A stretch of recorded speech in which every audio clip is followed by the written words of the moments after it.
twisting, turning. That's a penalty, is it? No, he's still going. Oh, how about that?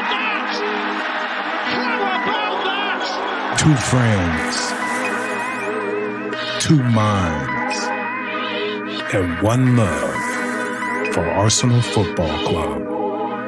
You are now listening to the Caught in Two Minds podcast. Meanwhile, Shelly weaves his way through.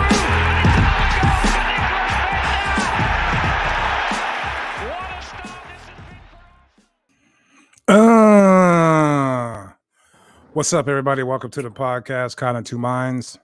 I'm Marshall, and that man over to my left is Fitz, aka at Gooner Rush. What's going on, big dog? Hey. How you been, man? Oh, I'm doing good, man. Did you watch that debacle? Yes. We got a lot to talk about, but at the same time, we don't have a lot to talk about. Not really. I mean, Yeah, this should be a nice, smooth, 15 to 20, maybe, if we could squeeze something out of it. But a lot of it's going to be another leaked item. This is the undershirt to their casual Saturday day off. I like undershirt. Okay. V-neck. You see? Okay. All right. We got that. Looking good. Arsenal in the final eight of the Europa League. Did they play? Going up against Slavia Prague, a team from the Czech Republic. And, playing at home. Got to keep a clean sheet. Anyway, we'll get into all that later. What was your first thoughts when you saw the lineups? It all pretty much made sense to me. Everybody wants me to be, I guess everybody wants to be surprised that Auba wasn't out there, but it wasn't for me. It wasn't a surprise, or it wouldn't have been my wish. So, right. Odegaard, he's really banged up. Well, I know he hurt his ankle while he was away on international duty. And then he played him against Liverpool, so he might have reacted to it, or who knows. But, the whole Auba thing, I wasn't disappointed in that. Auba's been playing like shit lately. Yeah. And didn't really deserve a spot. The one that got me was, what's going on with Martinelli? Like, he won't play the kid. It's not really giving him his opportunity the way, Unai or even him early on in his Arsenal career as a manager was at least giving him some opportunities to shine or do something. So the weird part about the Martinelli thing to me is, this is his second round, like kind of second injury with Arteta. So when he got the first one, he was out for a while. But when he got healthy from that, when Arteta played him, like he started putting him out there, like, and I know and then there was that feeling, maybe we pushed him too early. I get it. But now, it's like extreme the other way, and now you're going to sit him for 17 games straight. I mean, yeah, he's just not giving him his opportunity at all. And, a game, we need a goal. You don't have Aubameyang out there. Why not give him a run out? And then if he doesn't produce or do the things you want, then bring in William or make some subs, but at least give him an opportunity, because he's going to give 100%. And I think that's what Laka needs. Somebody with energy playing with him. Because he's always trying to get into shit and do things and, run and, make passes, and he needs people running off those passes. Yep. And so I thought that was weird. Bellerin was back. He hasn't been playing. Wearing the captain's armband. I was just going to get it says everything, though, for the club, the team, the whole concept of Arsenal football. We got two captains who really, Auba's done. He got the big payday. He's not really, but the fact that Bellerin, who hasn't been playing, hasn't got a start in I don't know how many weeks, starts and he's the captain. It just says a lot. And we all know he's going to leave or he wants to leave. Yeah. It's just, what? I mean, the thing is I'm not the type that holds a whole lot to the whole captain's armband thing, except right. you know, the perception on a team would be that if you got in a captain's ass, then it's like literally almost like what do they call it? Insubordination, you know? Right. So the fact that sometimes Auba doesn't give you everything or Bellerin doesn't give you everything, yet nobody can like get in their ass. It just makes like two guys that kind of play lazily very comfortable to continue to just play that way. You know, Right. You don't really hear criticism when you're the captain on the team. Everybody's supposed to look up to you Right. and, you know, feed off of you and shit. The media goes to you for a comment, Yeah, you know, and things you know? like that. It just says a lot about the state of the club, you know. And it's been That's like the that. guy that's going to go argue with the ref or explain the side of the ref. When's the last time you've seen Bellerin or Auba try to get in the ref's face and try to like talk to him? It doesn't happen. Never. It doesn't happen. And you know, that's, you know, it's just weird. You know, I'm glad he had to play because Cedric is over there on the left. And other than that, you know, I thought the lineups were good. I like Smith Rowe was playing the 10, his normal spot, and just not a lot to really talk about in this game, especially in the first half. I thought Saka had some good moments, but other than that, it was just his tactics. Like we should have known we were going to come out and play like that in the first half, just from dealing with Arteta and cup ties and you know, big games. I know that whole really gonna try to go after it except for Partey. Right. For some reason, Partey is the only one that's like on a whole different page. And like he's anytime, constantly trying to slip a pass one way or the other. Right. Trying to dribble around somebody. Never makes the easy pass. Always tries the hard pass. And it's getting more and more frequent. And, you know, he's starting to stick out like a sore thumb. Like, you know. I know. Maybe. I know. You know. You know, the thing is, and I'm going to still say this to the end right now. He's very frustrated at our slow play. He wants to move, man. He wants to move up the pitch. So I get it that he's like sticking out like a sore thumb. Right. But it's still just it's out of effort. Like he wants us to move forward. Like move the ball forward. Let's go, man. I see that. And I get that. I just think when he was playing with Atletico Madrid, he was the Xhaka. He was the guy cruising around or covering for P. He wasn't this, you know, gallivanting, you know, box to box, you know, trying to be more effective. Because you already know Athletic Madrid, they keep it tight, 1-0. Let's get the hell out of here. That's their style. And he was more the enforcer in the middle, playing back, defending, covering for people who went on runs. And I think now, you know, maybe Arteta is giving him the green light to be more aggressive and get in the box or try different shit, but it's just not working out right now. No, it's not. It's not. But I mean, I like the fact that he is trying to make that forward pass. It's just, you know, he just needs to be a little more accurate. And please stop shooting. He could stop shooting. Yeah, just stop. I know. Just stop that shooting. Late in the game when Saka got the ball and he laid it off to him. Yeah, I was just like, oh no, anybody but him. Yeah, so he finally makes some. It took a while to make those subs. What do you think? You think he waited a little too long, or you know, was it the right time? Because I mean, it worked out. You know, they came in and they scored, but I just thought like we need something.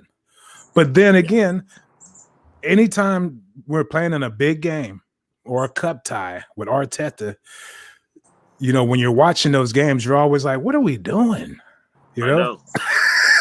But that's the way he wants us to play. But it's just like, and it will be amazingly in like the 70th minute, you realize like we haven't given up a goal yet. We get like, it, right? Everything's been tight, like right, exactly. God, I mean, it's the right thing to do. Watching us collapse after scoring those, so It's Right. just So reminiscent of days past. Like this is what it's like part of our DNA.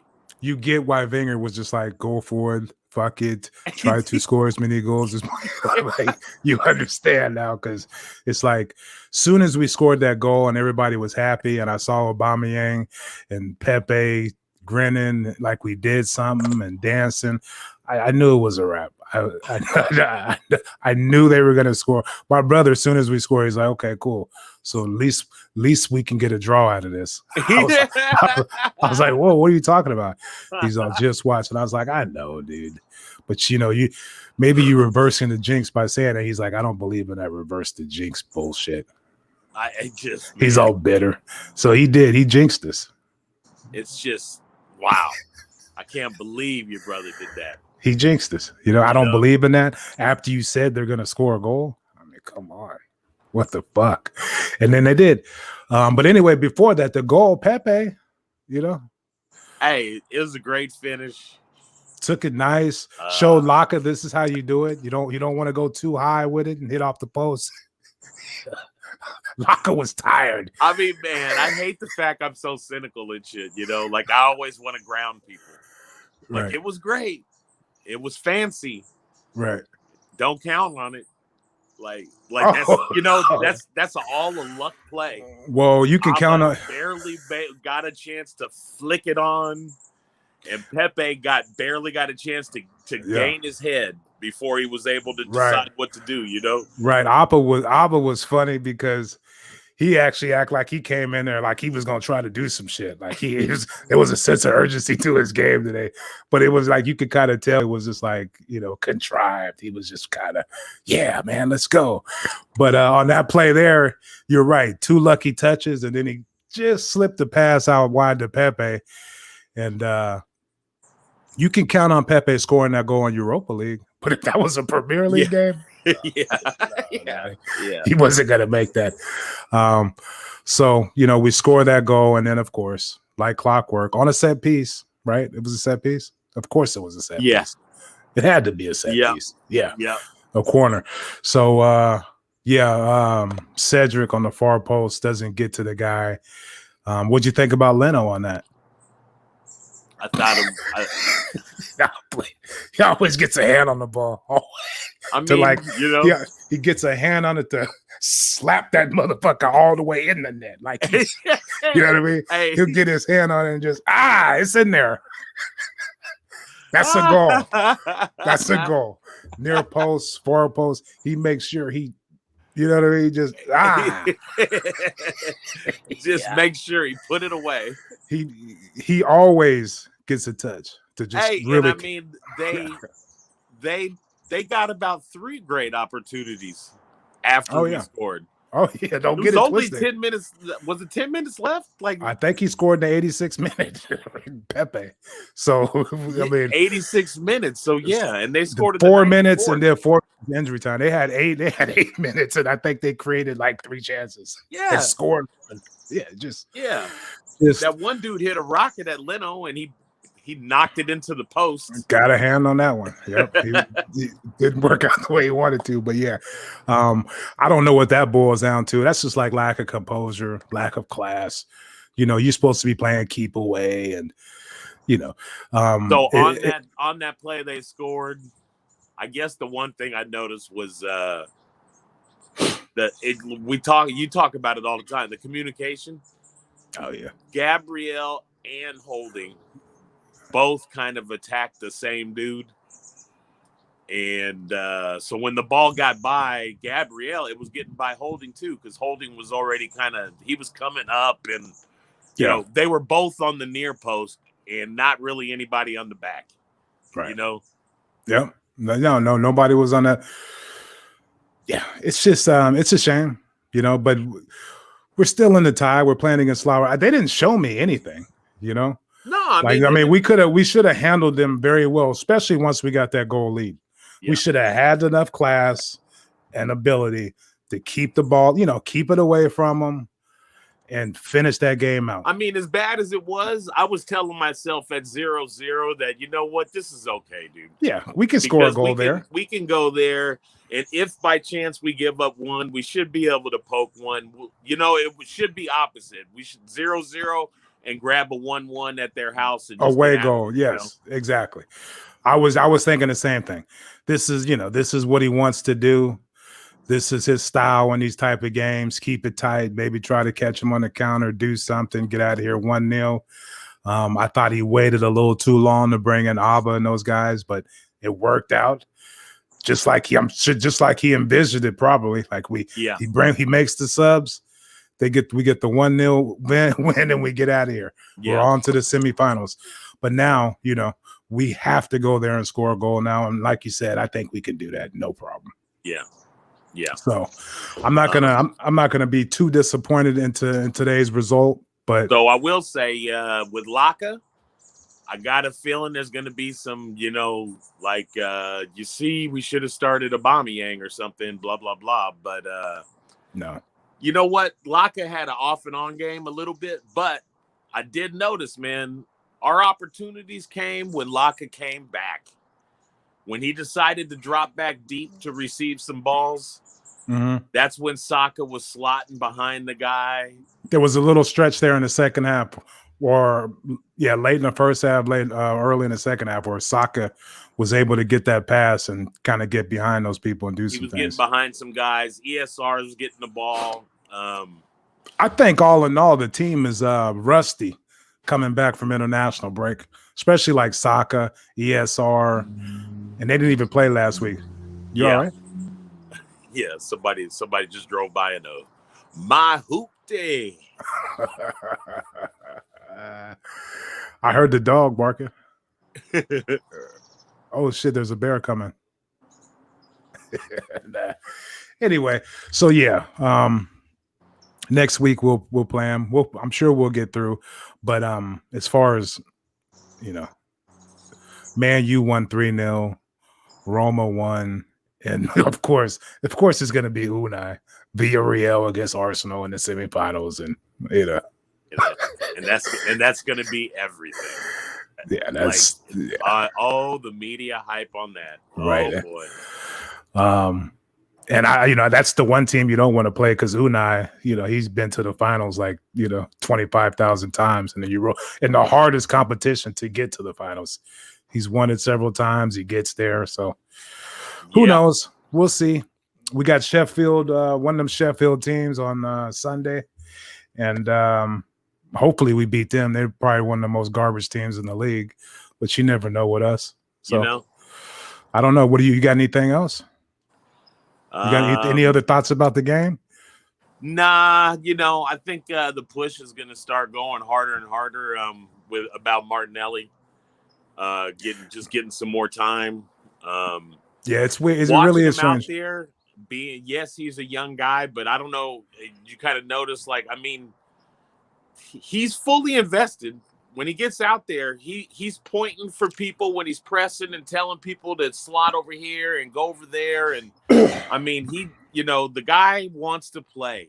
And do you notice a threat because of just his energy and speed? So I mean, and so I think just because I don't feel like they're going to bust him into the starting lineup right now this year, but he and once again, Pepe, I'm okay with Pepe coming off the bench at the end of a game when we're trying to pick a goal, Right. You need somebody that can give you a possibility, a moment of brilliance. And guys like Martinelli and Pepe would be good to be coming off the bench to just, pick up the team. But did you notice, you've mentioned this a lot, but did you notice Willian, when they get the ball over there, he's so stagnant.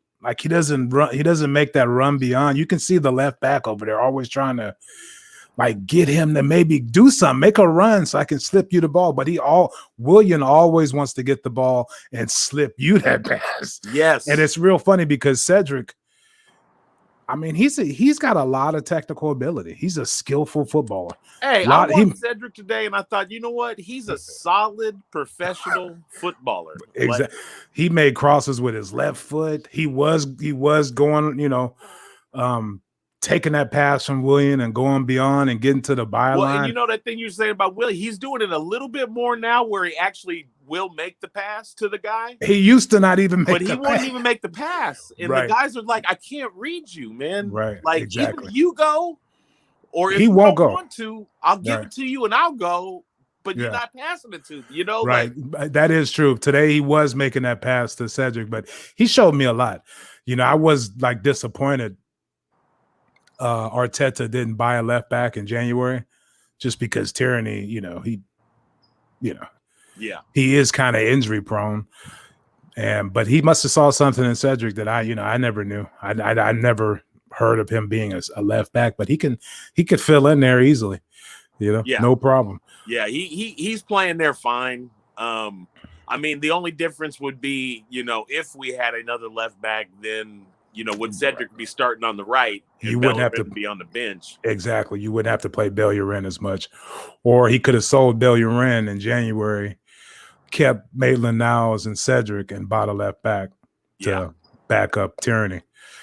So who knows? Anyway, well, I tell you what, if you follow the rumors, we're gonna get Kun Aguero, Lionel Messi, and Ronaldo next year.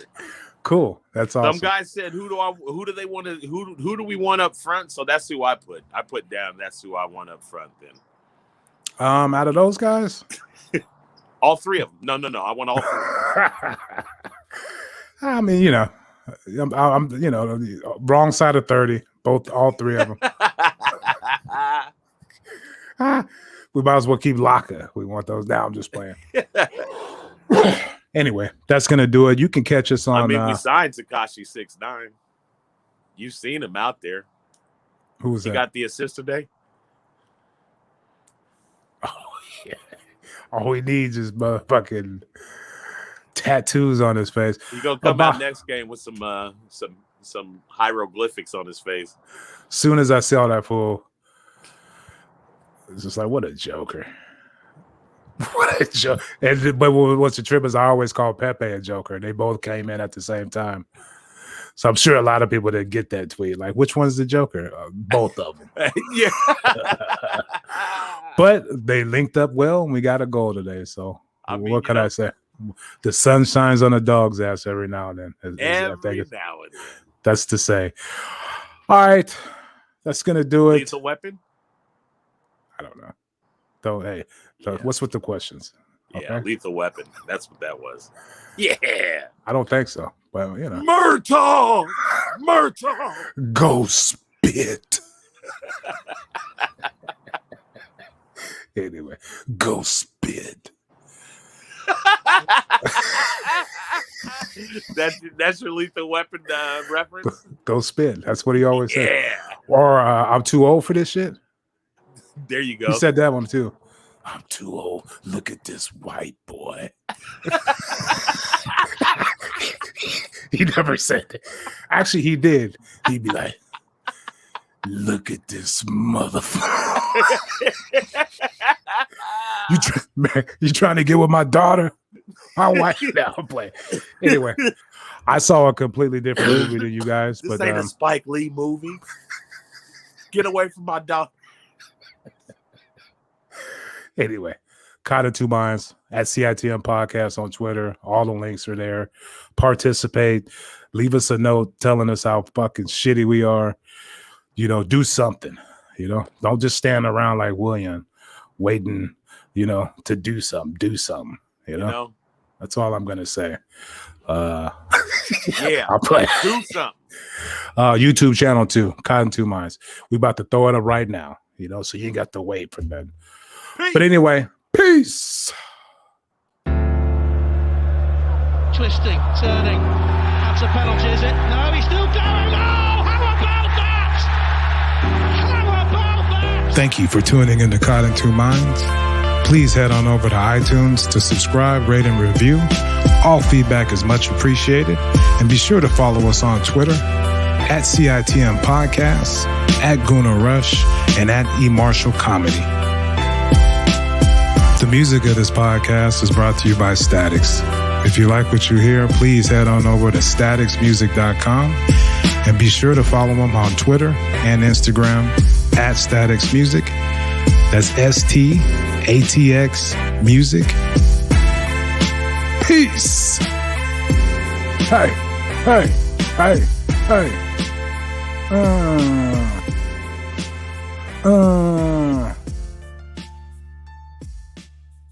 Hey, yo, piano man.